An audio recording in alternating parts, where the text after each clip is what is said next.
Bonjour, bienvenue à Arcade-moi ça! Aujourd'hui, on se déplace de l'atelier vers la salle de jeu pour une capsule bien spéciale. C'est maintenant l'heure de déménager, alors j'ai décidé d'en profiter pour vous montrer comment on emballe une pinball. Et pas n'importe lequel, on va apprendre comment démonter une Gottlieb électromécanique, une Williams System 11 et une Williams System 6. Chacune d'elles ont des particularités bien à elles, mais il y a des trucs qui sont universels, c'est-à-dire les outils à utiliser. Alors dans ce cas-ci, ce que je recommande fortement en premier, c'est d'avoir un banc lorsque vous êtes seul, d'avoir un banc juste la bonne hauteur pour glisser en dessous de la machine à boules suffisamment pour que les pattes flottent dans les airs. Évidemment des straps, des clés à molette. Normalement, le format le plus souvent utilisé, c'est le 5/8, mais il peut arriver des fois que ce soit le 9/16, dépendamment de certaines boîtes. Ensuite, ce qu'on a besoin, ça va être de couvertures, comme celle-ci, de papier cellophane d'emballage et de carton pour la protection.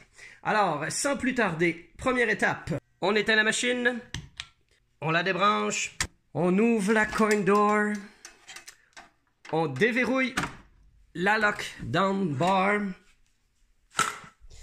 on retire la vitre, on retire la bille. Pour les électromécaniques, je glisse mon doigt ici et je fais simplement éjecter la bille là. On retire la coin box si vous en avez une et aussi vider tout ce qui peut être sujet à se déplacer allègrement à l'intérieur de la machine. Donc dans ce cas-ci, les instructions. On replace la vitre, la lockdown bar, on verrouille, on ferme la porte. La prochaine chose à faire, c'est maintenant de déconnecter la tête. On déverrouille le panneau arrière, on le retire, on le met de côté.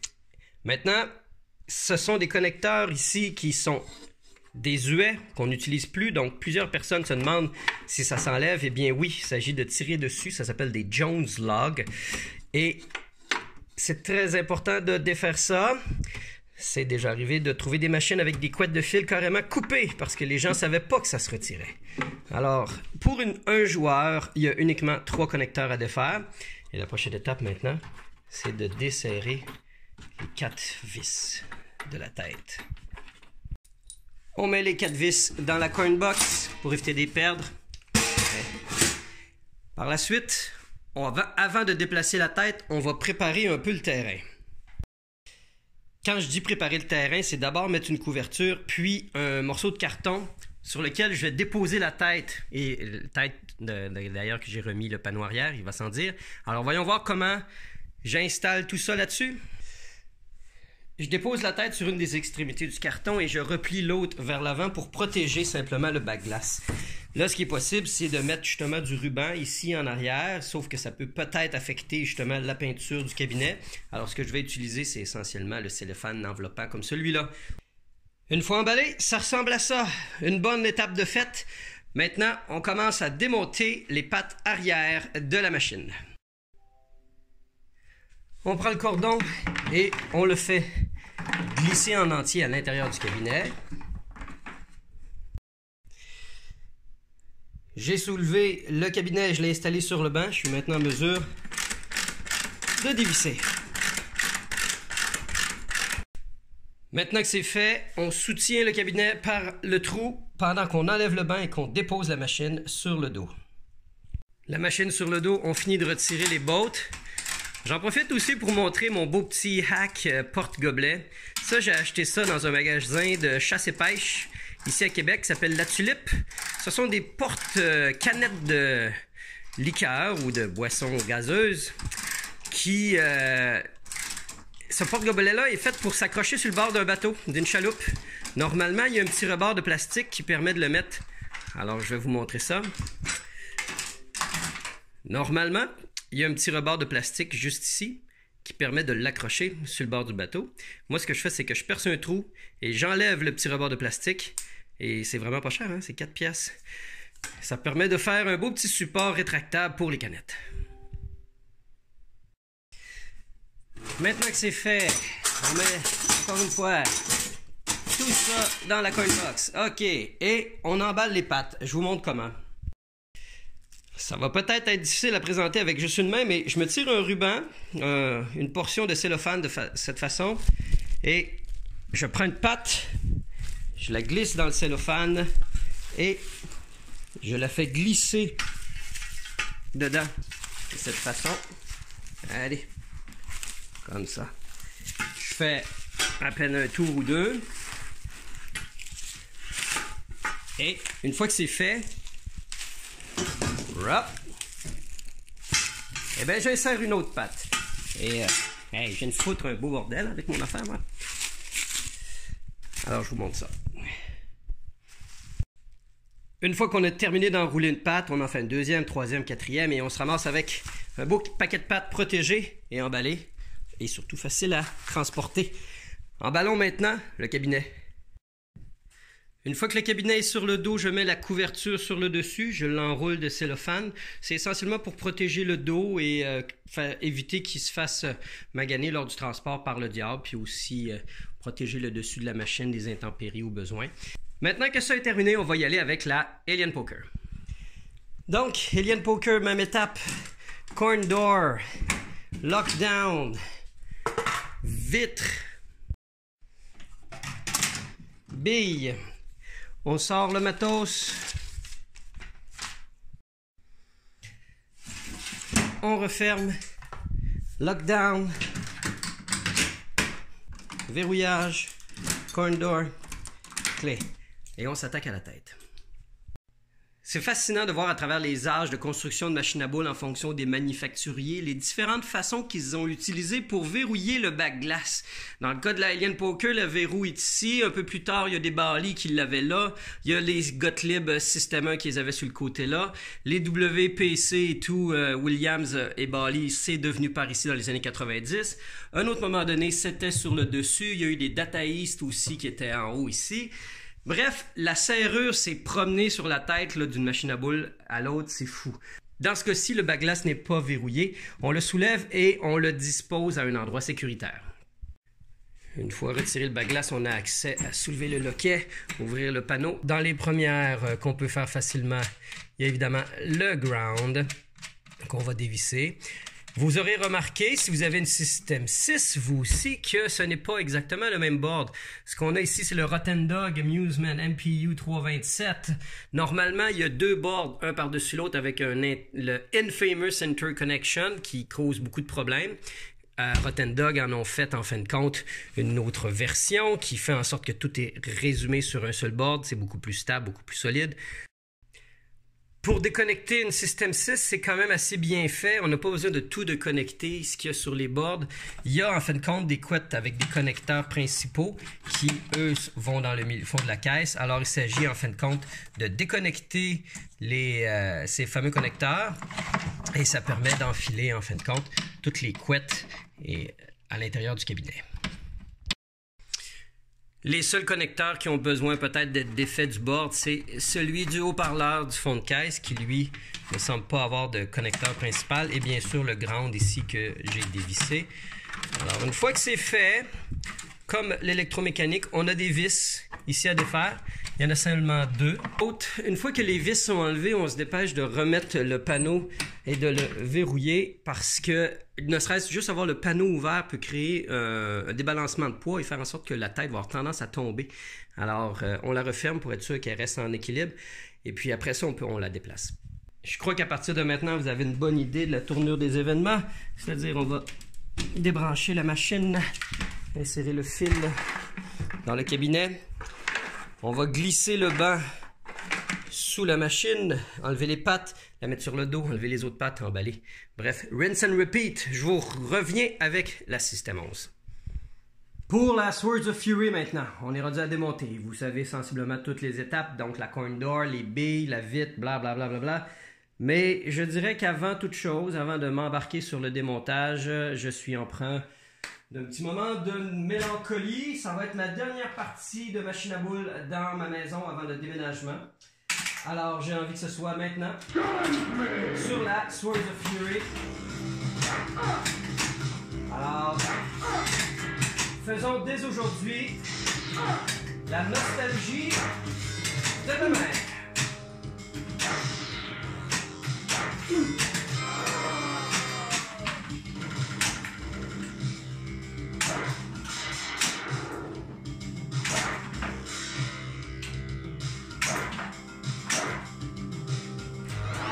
S'il vous plaît.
Eh ben, dis donc, franchement pas dégueulasse comme dernière partie. J'ai pogné le jackpot, j'ai fait 5 millions. C'est assez rare que j'atteigne ce score, alors elle m'en a donné pour mon souvenir dans la maison. Mais j'ai hâte de travailler dessus. J'ai commencé à faire des vidéos d'ailleurs dessus sur quelques entretiens. Alors une fois quand j'en aurai suffisamment, je vous en ferai un petit lot. J'ai le flipper de gauche en haut ici là, qui commence à bloquer. Alors évidemment le flipper rebuild kit va être une des premières choses. J'ai hâte de régler le GI qui allume même pas à moitié.